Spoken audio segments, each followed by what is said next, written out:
17절부터 20절까지 말씀입니다. 시편 107편 17절부터 20절까지 말씀.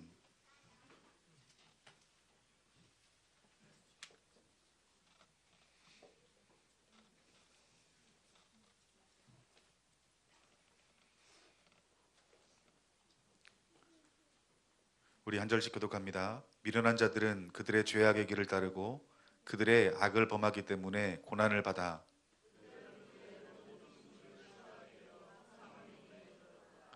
이에 그들이 그들의 고통 때문에 여호와께 부르짖음에 그가 그들의 고통에서 그들을 구원하시되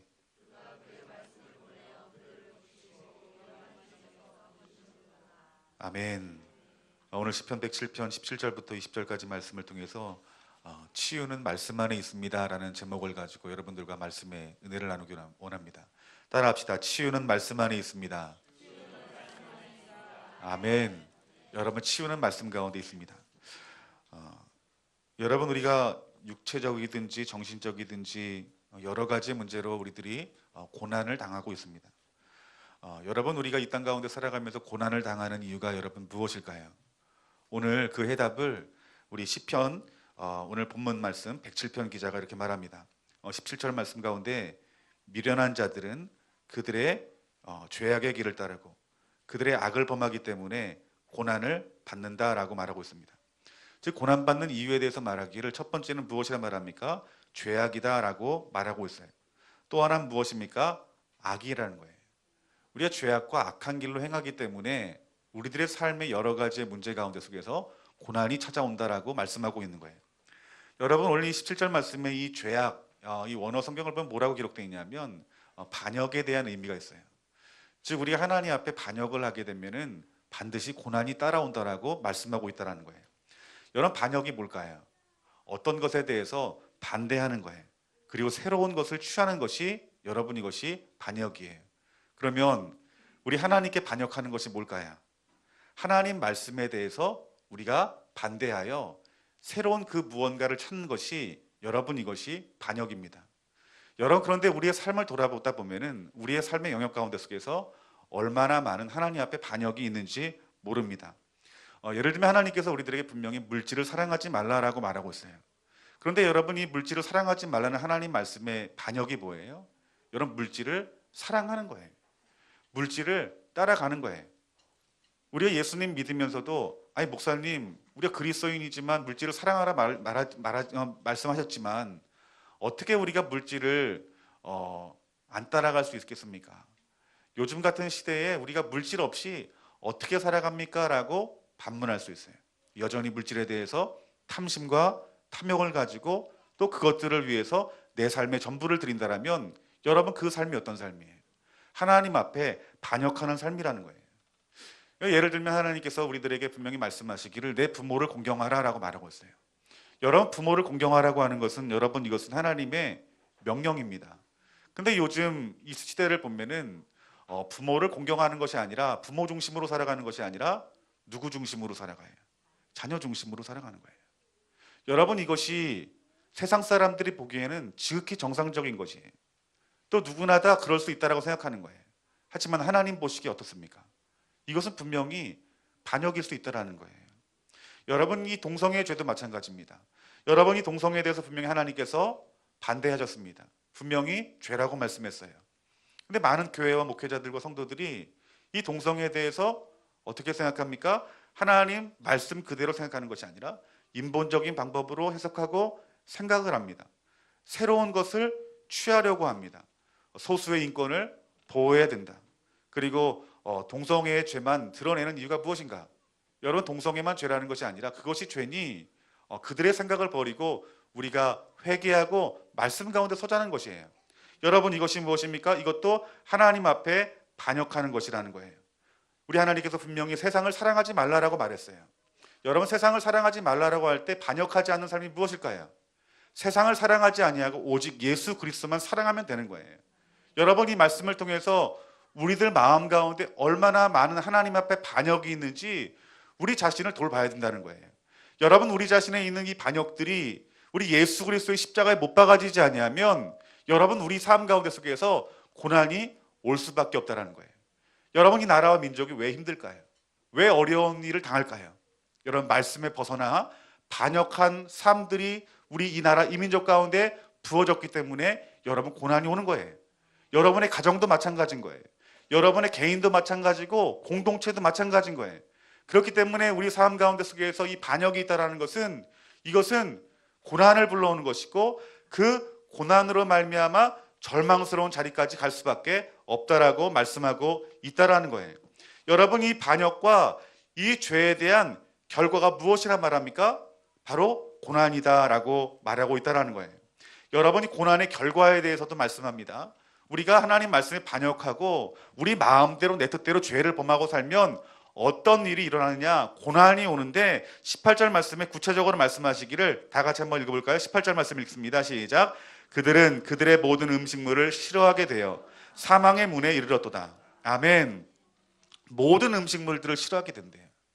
여러분, 이것이 뭘까요? 음식이 먹고 싶지 않은 거예요. 음식이 내 입에 맞지 않는 거예요. 음식물을 싫어하게 된다는 거예요. 원어 성경을 보면 이렇게 말하는 거예요. 밥맛을 잃어버렸다.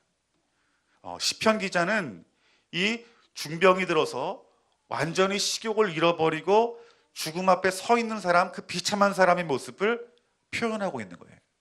어떤 사람이요? 고난당하는 사람이. 무엇으로 말미암아 고난당한 사람이요? 죄악으로 말미암아 악을 범하여 미련한 자리에 있는 사람들이 이러한 비참한 상황을 보게 될 것이다 라고 말씀하고 있는 거예요. 여러분, 이 말씀이 여러분 비유 같습니까? 아니면 진리의 말씀 같습니까? 진리예요, 여러분들. 이것은 비유가 아니에요. 진짜 우리 삶 가운데 나타날 일들이에요. 여러분들이 이 땅 살아가면서 밥맛이 없을 때가 있을 거예요. 모든 것 다 먹기 싫고 모든 것이 이렇게 막 지치고 힘들고, 그럴 때 여러분 영혼을 또 보살펴 봐야 되는 거예요. 내가 하나님 앞에 반역한 죄가 없는지, 내가 하나님 앞에 여전히 예수 그리스도를 영접했음에도 불구하고 내가 주인 돼서 내 마음대로 죄를 짓고 살아가는 일이 없는지 우리 자신을 돌이켜 봐야 된다는 거예요. 여러분, 이 시편 기자는 우리의 어떤 반역과 죄로 말미암는 절망스러움을 말하는 반면에 또 한편에 우리에게 희망을 주는 메시지를 전합니다. 그 말씀이 무엇입니까? 그 죽을 수밖에 없는 그 자리 가운데 속에서 내가 너를 건지시겠다는 하나님 말씀이에요.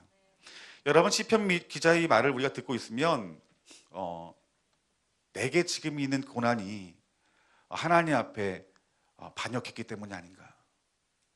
여러분들이 육신적으로 고난당하고 자녀로 인하여 고통당하고 또 삶의 여러 가지 문제로 마음의 심령이 고통을 당하는 그 자리가 내가 하나님 앞에 반역했기 때문이 아닌가, 내가 죄를 끊지 않았기 때문이 아닌가라고 생각할 수 있다는 거예요. 물론 그것이 죄의 열매일 수 있어요.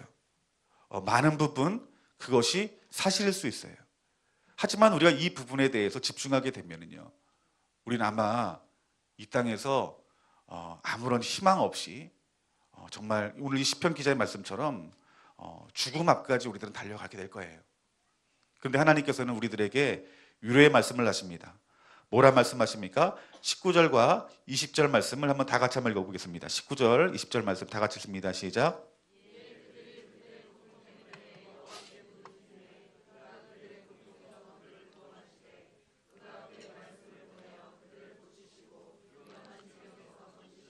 아멘. 여러분, 이에 그들이 고통 때문에 하나 여호와께 부르짖는다라 말하고 있어요. 여러분, 이들이 당하는 이 고통은 어떤 고통이에요? 그들이 죄로 말미암은 고통이에요, 여러분들.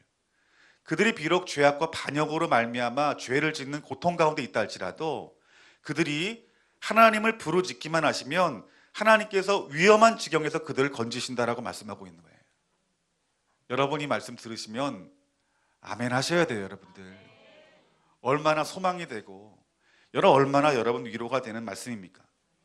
우리가 반역과 우리의 수많은 죄로 말미암아 사망의 문 앞에 있다 할지라도 우리가 우리 자신의 처지를 알고 우리 하나님 앞에 하나님을 부르짖으면 하나님께서 우리들을 건지시겠다라고 말씀하고 있다라는 거예요. 여러분, 출애굽기 2장 23절 말씀 보면은 이스라엘 백성들이 이집트에 종살이를 하게 됩니다. 그 이집트에 종살이를 하면서 그의 고난이 얼마나 큰지 하나님 앞에 탄식하고 부르짖었다라고 말씀합니다. 그들의 백성들이 탄식하고 부르짖을 때에 여러분 하나님께서 그들의 소리를 들었다라고 말합니까? 듣지 않았다고 말합니까? 들었대요, 여러분들. 하나님은 자기 자신의 백성들이 탄식하며 눈물 흘리는 것을 우리 하나님은 정확하게 보시는 분이시라는 거예요. 여러분, 우리가 고통을 느낀다라면 어떻게 해야 될까요? 부르짖어야 되는 것입니다, 여러분들. 그런데 우리가 고통 가운데 속에 부르짖지 않는 것이 여러분 문제예요. 제가 보기에도 여러분의 그 삶이 여러 가지 그 문제들이 부르짖지 않으면 안 될 문제임에도 불구하고 부르짖지를 않는 거예요. 기도하지 않는 거예요. 죽어가는데도 기도하지 않고 부르짖지 않는 거예요, 여러분들.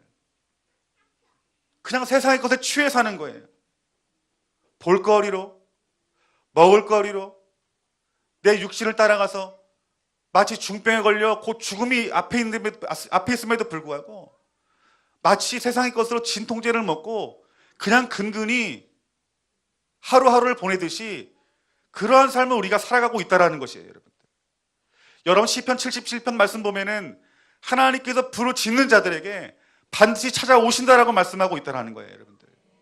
여러분, 우리가 부르짖지 아니하면 이 중병과도 같은 우리의 이 절망적인 상황 가운데 속에서 여러분 건질 방법이 없는 것이에요.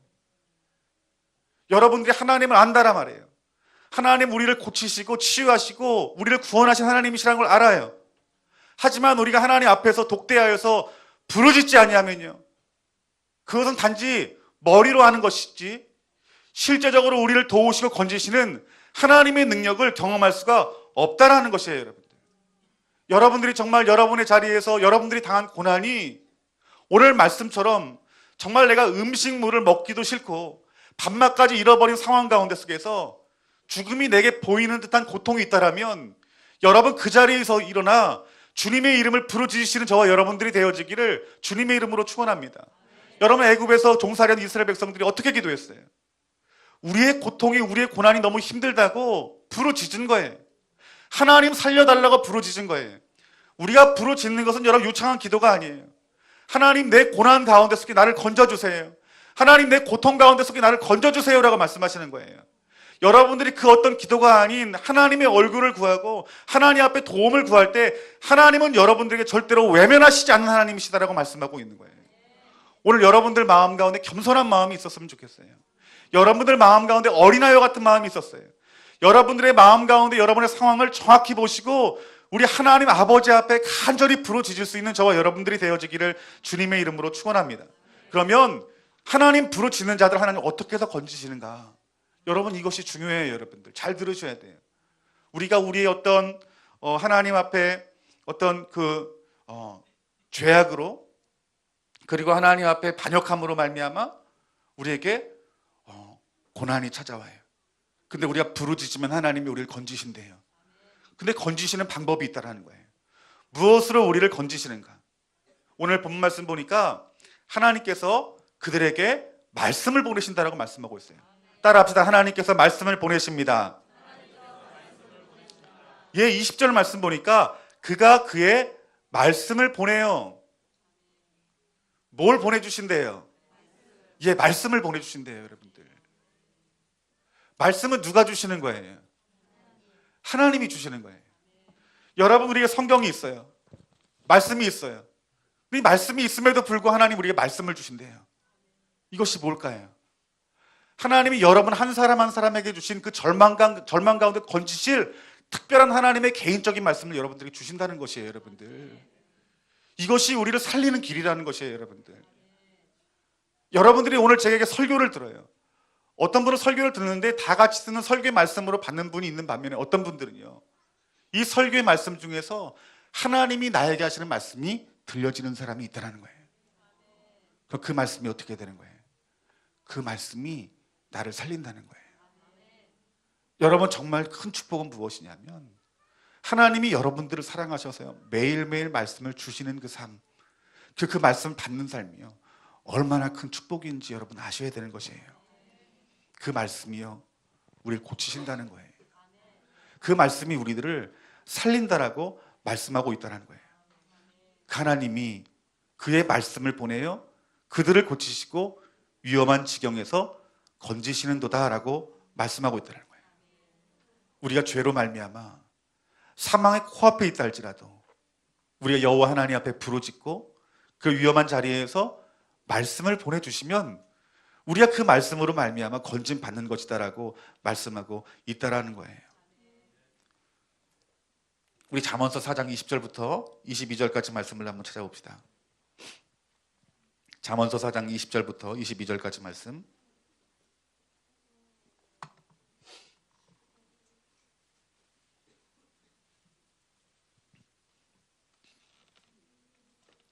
시편 107편 기자는 우리의 치유는 하나님 말씀 가운데 있다라고 분명히 증거해주고 있어요. 우리 잠언서 4장 20절부터 22절까지 말씀은 어떻게 우리를 치유하시고 회복하시는지 다시 한번 우리 20절부터 22절까지 말씀을 한 목소리 읽겠습니다. 시작.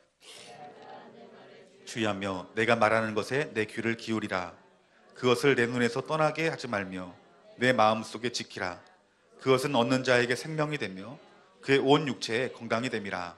아멘. 여러분, 잠언서 기자를 통해서 뭐라 말씀하십니까? 동일하게 말씀하십니다. 하나님이 말씀을 통하여서 우리에게 생명이 될 것이고 우리에게 건강이 있을 것이다 라고 말씀하고 있다는 거예요. 여러분, 오늘 이 말씀을 통하여 생명이 되고 육체에 건강을 얻을 것이다 라는 말씀이 있어요. 여러분, 여기서 하반절 말씀에 나오는 이 건강에 대한 이 의미를 어떻게 풀어내냐면 약으로 쓰고 있어요. 약. 그러니까 하나님 말씀이 무엇이에요? 치료약이라는 거예요. 이 원어적으로는 이 말씀이 치료약이라고 말하고 있어요. 킹제임스 버전 1611년에 기록된 그 말씀 가운데 속에서도 약이라고 기록되어 있어요. 치료약이라고 기록되어 있어요. 그러니까 여러분, 하나님 말씀이 무엇입니까? 치료약인 거예요. 그 하나님 말씀으로 우리들이 치유를 얻을 것이고 뿐만 아니라 건강하게 될 것이다 라고 말씀하고 있는 거예요. 여러분, 우리가 지금 절망 가운데 속에서 고통 가운데 있는, 심지어 죽음의 앞까지 있는 사람이라 할지라도 우리에게는 무엇이 있는 거예요? 치료약이 있는 거예요. 그 치료약이 무엇이냐는 거예요. 여호와 입에 나오는 말씀이라는 거예요. 여러분들, 그 하나님 말씀이 개인적으로 여러분의 상황 가운데 속에서 말씀하신 하나님의 음성이 분명히 들려져야 된다라고 말씀하고 있다라는 거예요. 여러분, 우리가 육신적인 질병이든 정신적인 질병이든 영적이든 여러분 모든 문제의 치료약은 여러분 하나님 말씀 가운데 있는 줄 믿습니다. 그러면 여러분, 우리들이 이 치료약이 하나님 말씀이다 하면 여러분, 우리가 똑같은 약을 먹어도 그 약이 잘 반응되는 사람이 있고 반응되지 않는 사람이 있죠. 그래서 그 약을 효과를 보려면은 꼭 어떤 약은 아침을 먹고 약을 먹으라고 하는 분이 계시고, 약 그런 게 있고, 또 약을 먹을 때 하루하루 물을 좀 많이 마시라고 하는 그런 어떤 의사의 말을 들은 적도 있을 거예요. 그 약의 효능이 잘 받으려면 우리가 어떻게 해야 되는지에 대한 부분들을 가르쳐 주죠. 그리고 그 말씀대로 잘 지키면 그 약이 어떻게 해요? 제대로 효능을 봐요. 약을 먹으면서 의사가 술 먹지 마십시오, 술 먹으면 더 안 좋습니다라고 말할 때 어떻게 해야 돼요? 술 먹지 말아야 돼요. 그게 술 먹다가 어떻게 돼요? 더 탈나고 더 염증 나고 그래가지고 더 오랫동안 병원에 다니는 것들을 보죠.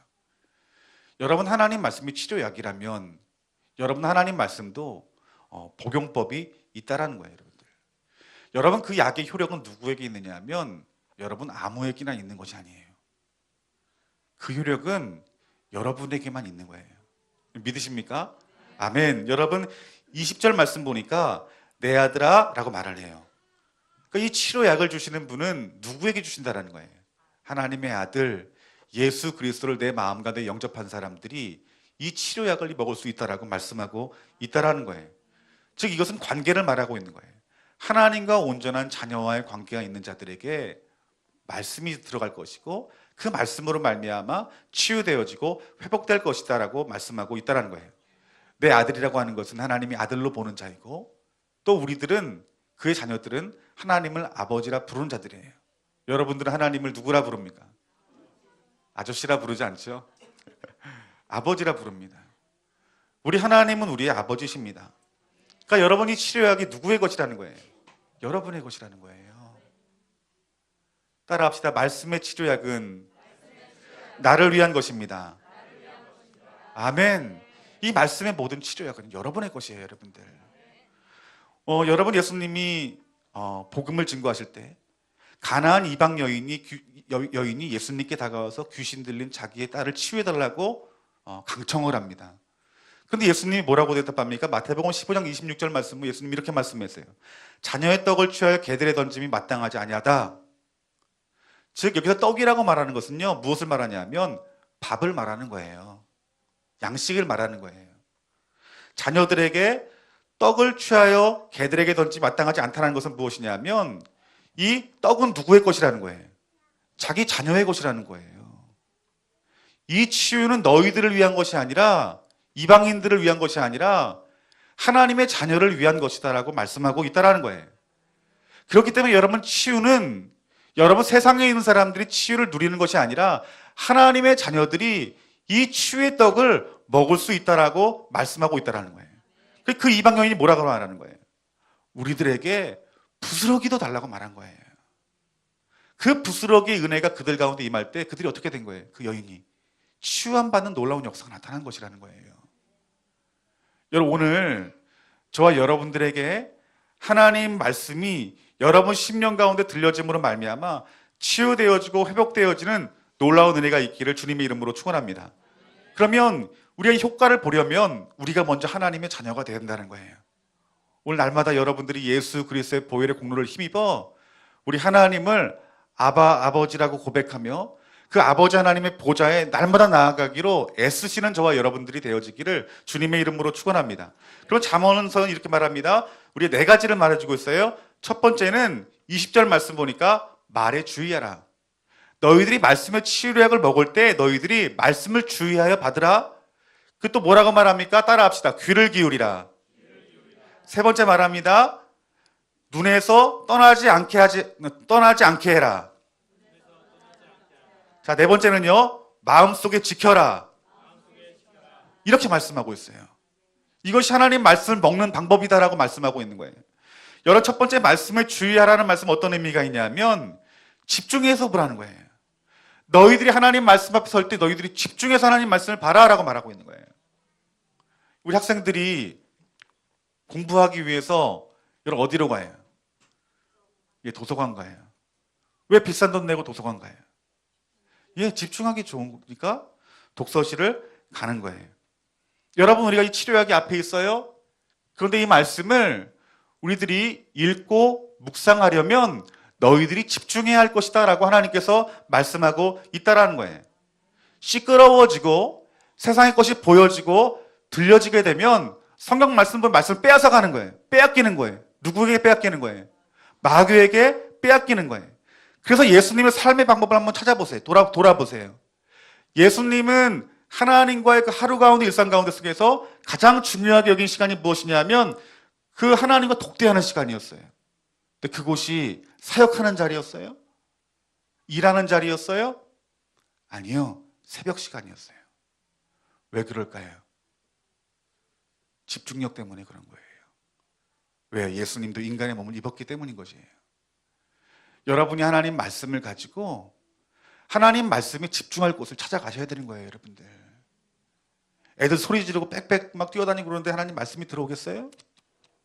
하나님이 여러분들 이 말씀 너에게 주신 말씀이라고 해도 그 말씀 집중 못해요. 여러분 TV 틀어놓고서 여러분들이 하나님 말씀 보면은 그 말씀에 집중할 수 있겠어요? 절대로 못합니다, 여러분들. 머리로는 이해할 수 있지만 개인적으로 여러분에게 하신 그 은밀한 말씀들은 들어오지 않는 거예요. 여러분들이 가서 받아야 될 말씀이 어느 자리겠습니까? 저는 골방인 것 같아요. 애들 보내고 아무도 없는 그 자리에서 여러분들이 말씀 앞에 서는 거예요. 하루 종일 바쁘세요? 새벽에 일어나세요, 여러분들. 애들 자고 남편 자고 아내 자는 그 새벽에 일어나서 여러분 말씀 앞에 서세요. 그 말씀 앞에 여러분 집중할 때에 뭐라고 말씀하시는 거예요? 그 말씀의 효능이 너희들에게 있을 것이다라고 말씀하고 있는 것이에요, 여러분들. 두 번째는 뭐라 말합니까? 말씀에 귀를 기울이라라고 말씀하고 있어요. 여러분, 말씀에 귀 기울인다는 것은 무엇이냐면 말씀을 잘 이해한다는 의미도 있지만 더 정확한 의미는 무엇이냐면 겸비한 마음이에요. 따라합시다. 말씀 앞에 겸비한 마음. 아멘. 겸비한다는 것은 무엇이냐면 성경 66권의 모든 말씀을 가르침으로 받는 거예요. 여러분, 이게 당연한 것이지만 그렇지 않아요? 어떤 사람은 어떤 말씀의 한 구절은요, 자기의 말씀으로 받아들이잖아요. 왜요? 나는 그 죄를 해결할 수 없다고 생각하고 내 생각엔 이것이 하나님 말씀과 다르다고 생각하기 때문에 다 받아들여지지 않는 거예요. 우리가 겸비한 자라면 이 성경 66권, 이 하나님 말씀 가운데 겸비하게 받아들여야 된다라고 말씀하고 있다라는 거예요. 우리가 겸비하지 못하는 것이 뭐예요? 우리가 배워왔던 정통적인 어떤 교리들, 어떤 우리의 신앙생활에서 경험했던 나의 편견들, 선입관들, 또한 교회 가운데 침투해 들어온, 신학교 가운데 침투해 들어온 어떤 인본적인 어떤 사상들, 여러분, 이러한 것들이 여러분 우리에게 말씀을 귀 기울이지 못하게 하는, 겸비한 마음에서 멀게 하는 자리로 우리를 이끌어 간다는 거예요, 여러분들. 예를 들면 성경을 봐요. 성경을 보는데 눈먼 자를 고치시고 병든 자를 고치시는 능력의 말씀들이 나와요. 어떤 분들은요, 하나님, 이 말씀이 맞습니다. 예수님이 행하신 일들이 분명히 맞습니다라고 아멘하는 자들이 있어요. 졸지 마세요. 어떤 이들은 뭐라고 생각해요? 아이, 예수님이 정말 치료했을까? 이거 거짓이 아닐까? 여러분, 이것이 뭐예요? 이것이 하나님 말씀을 겸손하게 받아들이지 않는 거예요. 예수님이 죽은 자를 일으켰대요. 이 말씀을 읽고 에이, 설마 죽은 사람이 살아나겠어? 오병이의 기적이 일어나는 것이 맞겠어? 예수님이 귀신을 쫓아냈다는데 그냥 뭐 귀신이 쫓아낸 게 맞을까? 여러분, 이것이 뭐예요? 이것이 하나님 말씀을 겸비하게 받지 않는 거예요. 겸비하게 받는 것이 뭐예요? 하나님 말씀을 모든 66권을 영으로 받아들이는 거예요. 하나님, 이 말씀이 진리이고 이 진리의 말씀은 하나님 나에게 다 필요한 말씀입니다. 고백할 때요, 그 말씀의 효능이 나타난다는 거예요. 여러분이 치유의 말씀을 믿지 못하는 사람이 치유의 말씀들을 100번 듣는다고 생각해 보세요. 치유가 될까요? 치유되지 않아요. 이 예수님께서 행하신 이 치유가 분명히 예수님께서 하나님의 능력으로 치유한 것이고, 오늘 이러한 치유 역사가 내게 나타나기를 원합니다라고 고백하는 자가 겸비한 자인 거예요. 이 겸비한 자에게요, 우리 하나님께서 고치시는 능력이 있다, 치유의 능력이 나타난다라고 말씀하고 있는 거예요. 저는 우리 좋은 나무교회 성도님들이 이 성경 66권 가운데 기록된 모든 하나님의 말씀들이 실제고 오류가 없고 변함없는 하나님의 진리임을 받아들이시는 저와 여러분들이 되어지기를 주님의 이름으로 축원합니다. 우리가 겸비하면 겸비할수록 그 약효의 효과가 커진다는 거예요, 여러분들. 날마다 하나님 고요한 자리에서 이 하나님의 말씀들을 받고 그것을 진리로 받아들여 그 진리 가운데 여러분들을 고치시고 회복하시는, 치유하시는 하나님의 능력을 보시기를 주님의 이름으로 축원합니다. 그래서 여러분, 마태복음 15장 6절부터 9절까지 말씀 보면은 너희의 전통으로 하나님 말씀을 피하는도다, 사람의 계명으로 교훈을 삼아 가르치니 나를 헛되이 경배하는도다라고 말씀하고 있는 것이에요. 여러분, 우리가 어떤 종교적인 어떤 잣대로, 어떤 인본적인 생각으로 하나님 말씀을 판단하고 평가하는 죄에서 떠나시기를 주님의 이름으로 축원합니다.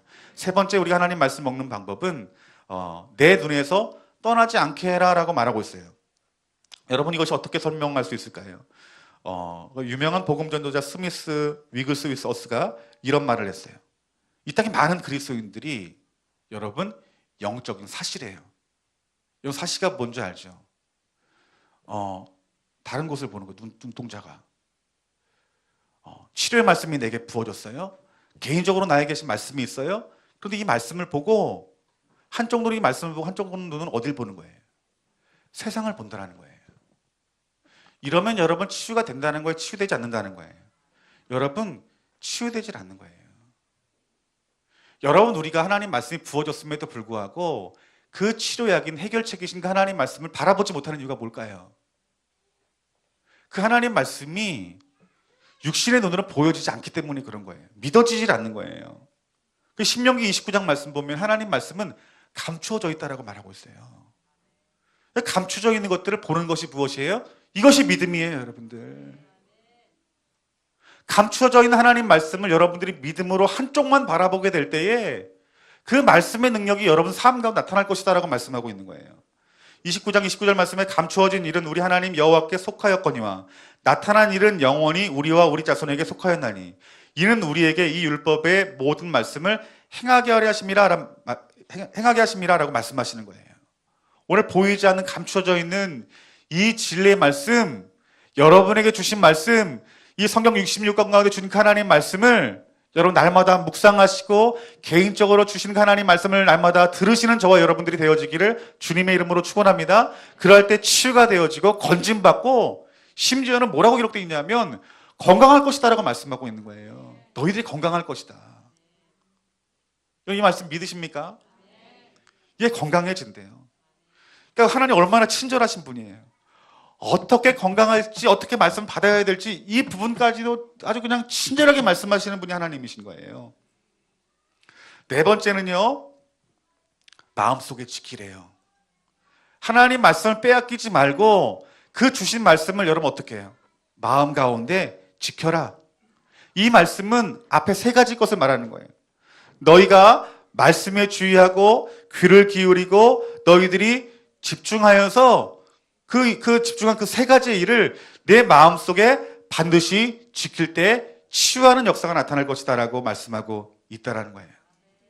우리 하나님께서는 여러분들이 그 죄로 말미암아서 반역으로 말미암아 여러분들이 모든 살 소망이 끊겨지고 죽음의 코앞에 있을 때에도 여러분들이 주님의 이름을 부르기만 하면 하나님의 이름을 부르기만 하면 내가 건지시겠다라고 말씀하고 있어요. 어떻게 건지신다고요? 말씀을 준대요. 기억하셔야 돼요. 하나님이 주시는 거예요. 은혜로 주시는 것이고 여러분들이 말씀을 찾는 만큼 말씀 주시는 거예요. 그냥 내가 한가위에서 하나님 말씀 들어볼까? 이런 말씀이 아니에요. 지혜와 계시의 성령으로 조명되어서 비춰진 그 하나님 말씀을 받으셔야 되는 거예요. 이것은요 여러분들의 갈망이 필요한 거고요, 하나님 은혜가 필요한 것이에요. 그 은혜를 구하고 갈망하는 것들은 여러분 삶 가운데 나타나요. 신앙의 모습 가운데 나타나요. 목사도 볼 수 있어요. 어떤 신령한 능력이 있어서 본다는 게 아니라 여러분 신앙의 열매가 나타난다니까요, 여러분들. 그 말씀이 들려지고 보여질 때 여러분 어떻게 해요? 그 말씀에 집중하는 거예요. 하나님 말씀에 집중하는 거예요. 그리고요 겸비한 마음으로 모든 말씀을 하나님 말씀으로 받아들이는 거예요. 세상의 것들도 우리가 의지할 것들이 많지만 세상의 것 의지하지 아니하고 하나님 말씀만 집중해서 바라보는 거예요. 그리할 때 우리의 마음을 지킬 때 하나님 뭐라 말씀하시는 거예요? 22절 말씀에 그것을 얻는 자에게 따라합시다. 생명이 되고 육체의 건강함이 됨이라. 아멘. 믿으십니까? 생명이 된대요. 구원이 임한다는 거예요. 또요, 육체 건강이 된대요. 여러분 우리가 헬스클럽 다니는 것도 좋고 그 운동하는 것도 좋고 다 좋아요. 그런데 우리 말씀으로 먼저 돌아가야 돼요. 우리의 건강을 지킬 수 있는 것은, 우리의 생명을 지킬 수 있는 것은 무엇이에요? 하나님이 주시는 말씀이래요.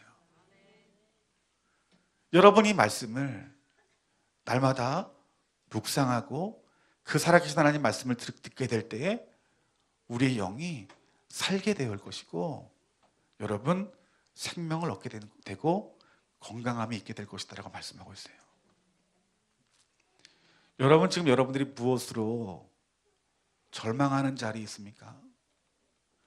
혹시 여러분이 말씀 시편 기자처럼 지금 여러분들이 밥맛이 없는 상황이에요? 도저히 근심이 되고 걱정이 되고 염려가 돼서 뭐 먹는 것도 힘들고 또 죽음 여러분 코앞에서 여러분 보이시지 않아요? 여러분 어떻게 해야 될까요? 주님 부르짖으십시오 여러분들. 다시 한번 말하지만 주님 부르짖지 않으면 해결될 것이 아무것도 없어요. 우리 해결 방법은 부르짖어서 하나님의 말씀을 받아야 사는 거예요. 그 하나님 말씀이 치료약이다. 여러분 우리 중병이면 중병일수록 그 약 한 번 먹고 그 다음날 벌떡 일어나는 거 여러분 있을 수 있습니까? 있을 수 없습니까? 있을 수 없어요. 그런데 하나님의 그 치료약은요, 그 말씀을 먹는 즉시 치료가 되는 능력이 있어요. 믿으십니까? 단번에 치유돼요. 그런데요, 제 경험을 보면은 이 병이 길어지면 길어질수록요, 이 치유하는 시간이 긴 것을 봐요. 그 사람은 매일매일 무엇을 먹어야 돼요? 매일매일 말씀의 약을 먹어야 되는 거예요. 그러면요 어떻게 될까요? 점점 좋아지는 거예요. 세상의 약도 먹으면 계속 장기 복용 낫듯이 하나님 말씀의 약도 마찬가지인 거예요. 오늘 저와 여러분들이 지금 여러분의 고난과 절망 가운데서 이렇게 건짐받을 수 있는 것은 하나님이심을 깨달으시기를 주님 이름으로 축원합니다. 그래서 여러분들 여러분의 자리에서 주님 이름 부르짖으세요. 그리고 그 말씀 받기를 사모하여서 여러분의 골방을 찾으세요. 우리 영이 살려면 여러분 두 날개가 살아야 돼요. 교회에서 하나님 말씀이 들려줘야 되고 여러분 삶 가운데 가정에서 그리고 직장에서 하나님 말씀이 들려줘야 돼요. 그리고 그 들려진 말씀 가운데 속에서 그 말씀에 능력이 나타나도록 이 잠언 기자가 말한 이 네 가지의 삶을 반드시 지켜야 돼요. 이 네 가지가 우리가 하나라도 우리가 이 말씀 가운데 합하지 아니하면 말씀의 효과 볼 수 없어요. 이렇게 말씀하시는 거예요, 여러분들. 여러분들이 날마다 하나님 말씀이 잠잠한 가운데 들려지는 골방을 찾으시기를 주님의 이름으로 축원합니다. 그 말씀을 읽을 때 아멘하고 읽으세요. 이것은 나에게 주신 말씀이니 하나님 그렇게 될 줄 믿습니다라고 기도하는 거예요. 어떤 내 생각과 내 어떤 인간적이고 이성적으로 벗어난 말씀이라 할지라도 그 말씀을 아멘으로 받아들여야지 말씀에 효력이 있다라고 말씀하고 있는 거예요. 그리고요, 하나님 말씀 읽고요, 세상 거 바라보지 마세요. 같이 바라보지 마세요. 하나님 분명히 치유하신다고 말했는데 의사 말 더 의지하고 그리고 내 주머니에 있는 돈 더 의지하고 그리고 사람 쫓아다니는 것이 여러분 이것이 뭐예요? 영적인 사신 거예요. 두 가지를 바라보면 절대로 이 말씀의 치유의 효과가 없다라는 거예요. 그 말씀을요 마음에 간직하세요. 내 마음속에 이 말씀, 이 잠언서의 말씀을 가지고 살아가는 거예요. 그러면요 말씀의 효과가 반드시 나타나서 너에게 생명이 될 뿐만 아니라 너희들이 매일매일 건강하게 살아가는 것이 이것이 내 자녀에게 주신 축복이다라고 말씀하고 있는 거예요. 우리들은 하나님의 자녀입니다. 아멘. 그 증거가 무엇입니까? 우리가 하나님을 지금 아버지로 부르고 있는 거예요.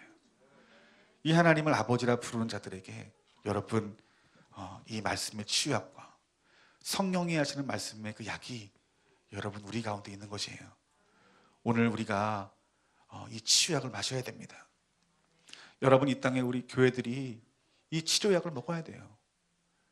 우리 앞서 우리 이 나라 민족을 위해서 기도하는데 이 절망적인 상황 가운데 속에서 여러분 우리가 무엇을 해야 되겠어요? 방법은 하나예요.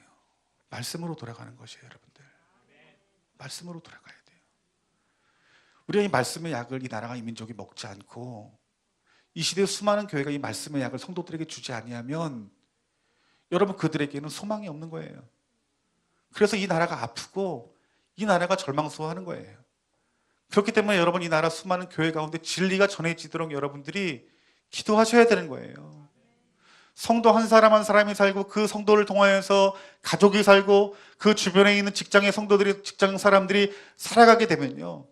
하나님께서 그 말씀이 치료하게 돼서 이 나라 이 민족 고치신다라는 것입니다, 여러분들. 오늘 이 말씀 붙들고 우리 한 주간 소망을 가지고 살았으면 좋겠어요.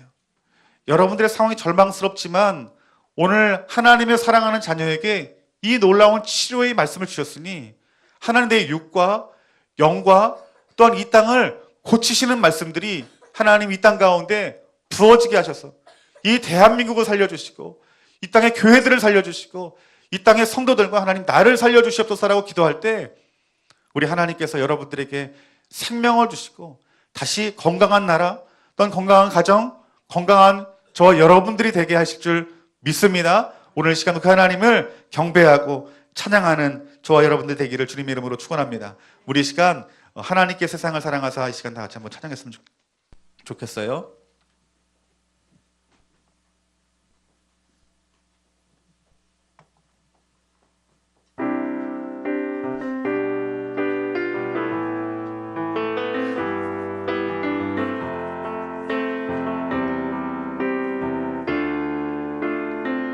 하늘